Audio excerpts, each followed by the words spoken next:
بشر بن حکم عبدی نے مجھ سے بیان کیا، کہا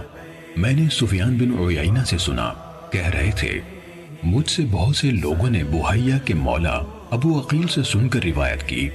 کہ کچھ لوگوں نے حضرت عبداللہ بن عمر رضی اللہ عنہما کے ایک بیٹے سے کوئی بات پوچھی جس کے بارے میں ان کے علم میں کچھ نہ تھا، تو یحییٰ بن سعید نے ان سے کہا میں اس کو بہت بڑی بات سمجھتا ہوں کہ آپ جیسے انسان سے جبکہ آپ ہدایت کے دو اماموں یعنی عمر اور ابن عمر رضی اللہ عنہما کے بیٹے ہیں، کوئی بات پوچھی جائے اور اس کے بارے میں آپ کو کچھ علم نہ ہو۔ انہوں نے کہا بخدا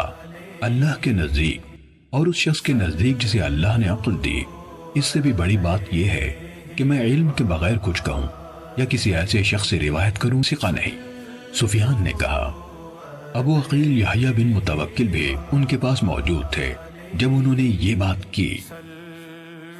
صحیح مسلم حدیث نمبر 34۔